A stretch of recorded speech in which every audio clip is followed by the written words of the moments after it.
बेसुध हालत में एक लड़की जिसने अपने आधे हिस्से में कपड़े पहने हुए थे और उसके आधे हिस्से पर कपड़े नहीं होते हैं। वो लड़की लगभग 6.5 किलोमीटर का सफर 1 घंटा 40 मिनट तक तय करती है। चलते चली जा रही थी वो। ये दिल्ली का वो क्षेत्र था जहां पर हर वक्त हजारों लोग यूं ही गुजर जाते हैं।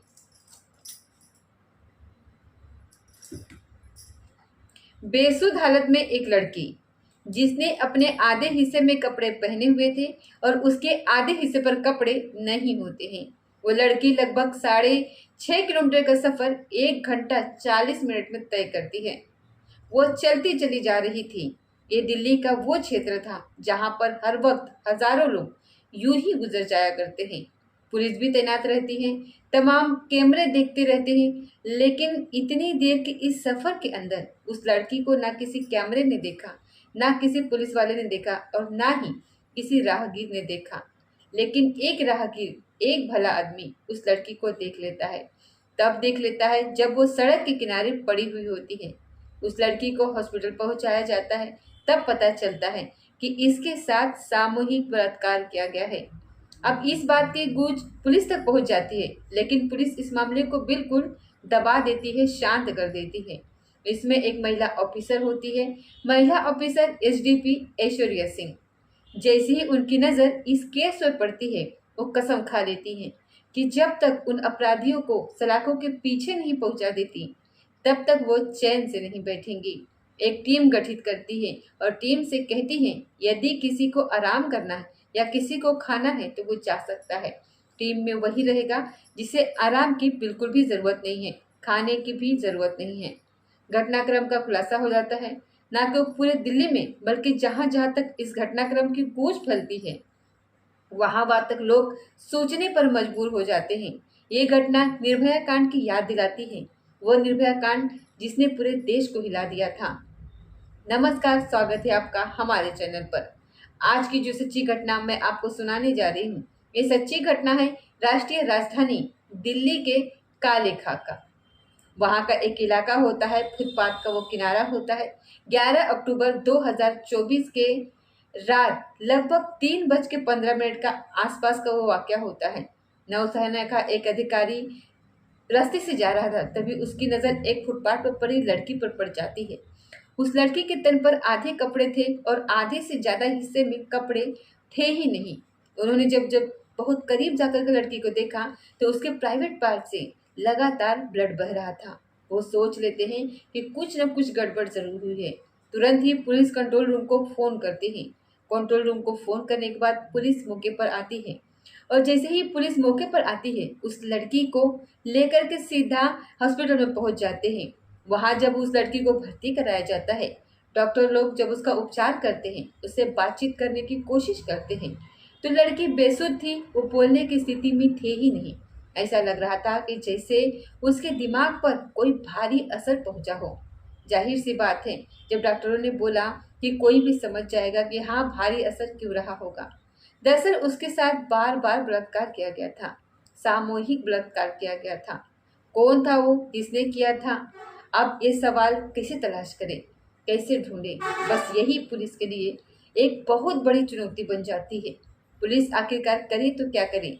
जब उस लड़की से बातचीत करने की कोशिश कर रहे थे, वो लड़की बेसुध होती है, बोलने की स्थिति में थी नहीं, मानसिक रूप से लग रहा था कि पूरी तरीके से बीमार हो चुकी है, लेकिन कुछ बोल नहीं रही है। डॉक्टर उसका उपचार शुरू कर देते हैं। डॉक्टर फिर से एक बार बात करते हैं, कहते हैं कि यदि वो नौसेना का अधिकारी इस लड़की को नहीं देखता और उसे वक्त पर हॉस्पिटल ना लेकर के आता तो शायद ये मर जाती, ये बच नहीं पाती, क्योंकि इसका जो ब्लड था प्राइवेट पार्ट से भारी मात्रा में बह चुका था। अब जब दिन पर दिन बीत रहे थे, पुलिस वाले परेशान हो जाते हैं। एसीपी ऐश्वर्या सिंह अब इस मामले की अगवाही कर रही थी, पड़ताल कर रही थी। वो सोचने पर मजबूर हो जाती है कि करे तो क्या करे, कहाँ से शुरुआत करे इस घटना की, कैसे पता करे कि हुआ क्या है, कहाँ हुआ है, कौन है वो जिन्होंने इसके साथ इतना गंदा और घिनौना कृत्य किया है। तभी एक आइडिया आता है और इसी आइडिया के बीच में एक महिला सिपाही होती है। उस महिला सिपाही को सादा वर्दी में उस जगह पर भेजा जाता है ऐसे बात कर रही थी जैसे कि सोशल वर्कर हो, ऐसे बात कर रही थी जैसे कि कितनी हमदर्द हो। उस लड़की ने उसके साथ जाकर के जिसके साथ गलत और गंदा घिनौना कृत्य हुआ था उसके पास जाना, उसके साथ बातचीत करना, उसे खाने का सामान देना, उसकी छोटी से छोटी चीज़ों का ख्याल रखना। अब वो लड़की जो थी, जो बेसुध थी, जिसका दिमाग काम नहीं कर रहा था, उस लड़की को वो अपना हमदर्द समझने लगती है। और जैसे ही उसको वो अपना हमदर्द समझने लगती है, दोस्त समझने लगती है, तब वो जोर जोर से रोने लगती है, क्योंकि उसे लग रहा था कि शायद उसकी फरियाद सुनने वाला कोई आ गया है। अब उस महिला सिपाही के सामने इस लड़की ने, जो कई दिनों से उसका इलाज चल रहा था, जिसका दिमाग का इलाज चल रहा है, जिसके शरीर का इलाज चल रहा है, उसने बोलना शुरू कर दिया। उसने बताया कि वो उड़ीसा की रहने वाली है और उड़ीसा में उसने MSW यानी कि मास्टर में सोशल वर्क MA में एक कोर्स किया हुआ है। एक कोर्स जो समाज सेवा के लिए होता है, MSW। उस कोर्स को करने के बाद उसने नर्सिंग का कोर्स किया और इसी बीच में उसका एक दोस्त से बात होती है और उसका दोस्त दिल्ली में रहता था। दिल्ली वाला दोस्त कहता है कि अगर आपका अच्छा करियर बनाना है, आपको आगे बढ़ के कुछ करना है, तो आप उड़ीसा को छोड़ करके आप यहाँ दिल्ली आ जाइए। यहाँ पर बहुत सारी अपॉर्चुनिटी है, यहाँ बहुत काम किया जा सकता है। लड़की होनहार होशियार होती है। अब उसने जो कोर्स किया है उसी के हिसाब से, नर्सिंग कोर्स हो या MSW हो, उस कोर्स के हिसाब से गरीब बच्चों की वो मदद करना शुरू कर देती है। साथ ही गरीब महिलाओं की मदद करना शुरू कर देती है। ऐसे असहाय लोगों की मदद करना वो शुरू कर देती है, जैसे कि मदर टेरेसा किया करती थी। इसी तरीके से उसकी ज़िंदगी आगे चल रही थी। लेकिन जिस दोस्त ने इस लड़की को दिल्ली बुलाया था, जिस दोस्त ने ये कहा था कि तुम दिल्ली आना, तुम्हारी मदद हो जाएगी, यहाँ पर बहुत सारी अपॉर्चुनिटी है, यहाँ पर बहुत सारा काम कर सकती हो, वही लड़का उस लड़की को बोझ लगने लगती है। ऐसा लग रहा था कि जैसे पता नहीं वो उसी के लिए जो कमाया हुआ खाती है, उसी के यहाँ रहती है, करे तो क्या करे। अब उससे वो थोड़ा दूर हटने लगता है। अब इस लड़की को लगता है कि अगर ये यहाँ पर रहेगी तो शायद सही नहीं है, इसलिए उसने अपने दोस्त की उस जगह को छोड़ा और वो किशनगढ़ के इलाके में पहुंच जाती है। वहाँ पर ननों के साथ रहना शुरू कर देती है। नन समाज सेवा करती थी, गरीबों की मदद करती थी, ऐसा असहाय की मदद करती थी। लेकिन यहाँ रहते रहते उस लड़की का जो मानसिक संतुलन था वो बिगड़ने लगता है। अच्छी खासी पढ़ी लिखी नर्सिंग का कोर्स किया हुआ था उसने।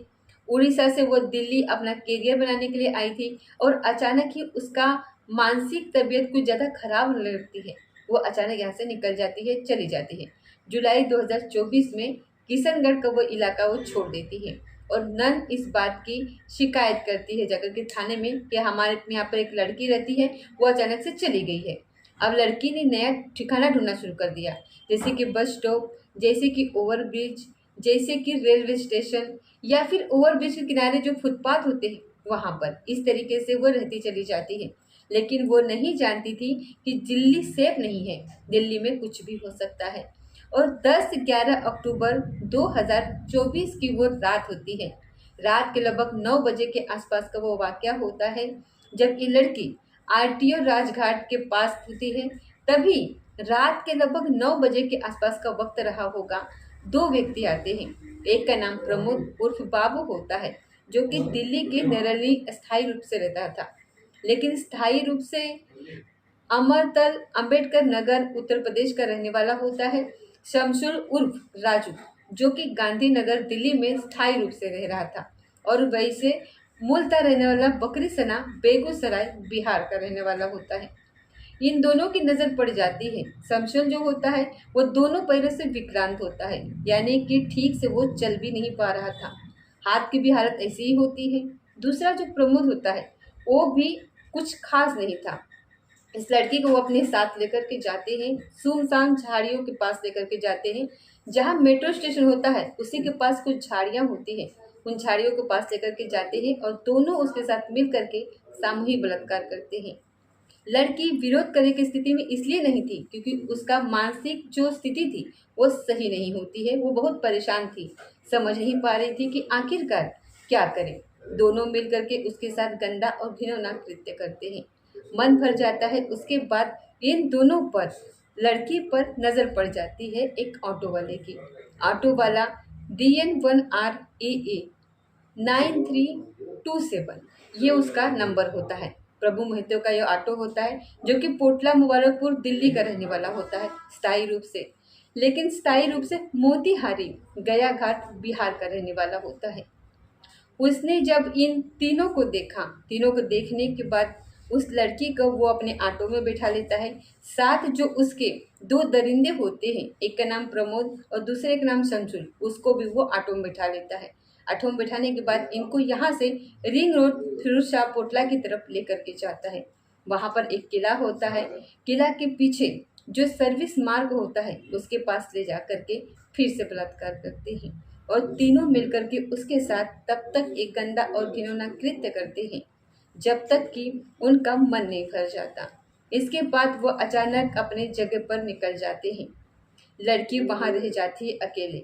अब लड़की को जब होश आता है तब वो रिंग रोड से आश्रम की तरफ चल देती है और चलते चलते वो लगभग सराय काली तक पहुंच जाती है।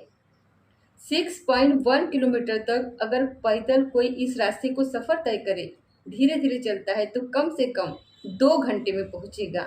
यानी कि 3:15 पर उस लड़की पर एक नज़र पहुंचती है और वो भी जब बैठी हुई थी इस रोड के किनारे। नज़र पहुंचती है एक नौसेना के अधिकारी की। नौसेना का अधिकारी ने उसे देखा, उसके बाद पुलिस को फ़ोन किया। पुलिस इसे हॉस्पिटल में लेकर के जाती है। हॉस्पिटल में जब बातचीत नहीं हो पाती तो एक महिला सिपाही बातचीत करती है और पूरी कहानी उसे समझती है। अब ऐसी स्थिति में 10 टीमें बनाई जाती हैं ACP ऐश्वर्या सिंह के नेतृत्व में।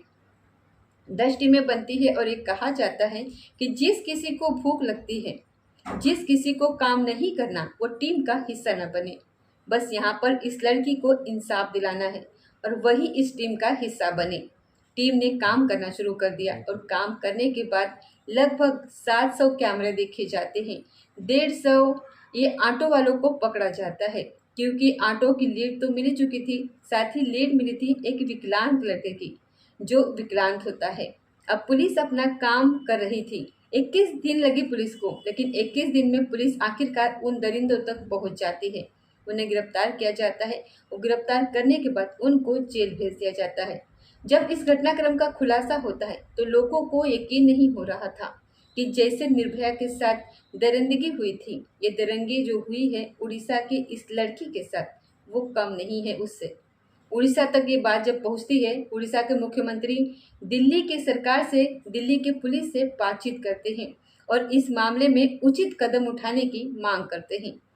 दोस्तों, निर्भया के जो दोषी होते हैं उनको तो फांसी के फंदे पर चढ़ा दिया गया, लेकिन इस लड़की के साथ निर्भया जैसा कोई कम अपराध नहीं हुआ है। देखने वाली बात यह है कि ये अपराधी फांसी के फंदे पर चढ़ेंगे या फिर ऐसे ही कोर्ट कचहरी के चक्कर में करते करते ये लड़की अपने मजबूर होकर के अपने यहाँ से चली जाएगी और जो अपराधी होंगे वो कुछ दिन के बाद छूट जाएंगे। क्या ऐसा होगा या फिर निर्भया के दोषियों की तरह इनको भी फांसी के फंदे पर चढ़ाया जाएगा? हम अपने इस कहानी की तरफ से अधिकारियों से यही अपील करेंगे कि इस कोर्ट को फास्टर केस में चलाया जाए और इन आरोपियों को कम से कम समय में फांसी के फंदे पर चढ़ा करके वैसे ही मिसाल पेश की जाए जैसे कि निर्भया के दोषियों के साथ करी गई थी। दोस्तों, ये थी आज की सच्ची घटना। मिलते हैं अगले किसी सच्ची घटना के साथ। तब तक जय हिंद, जय भारत।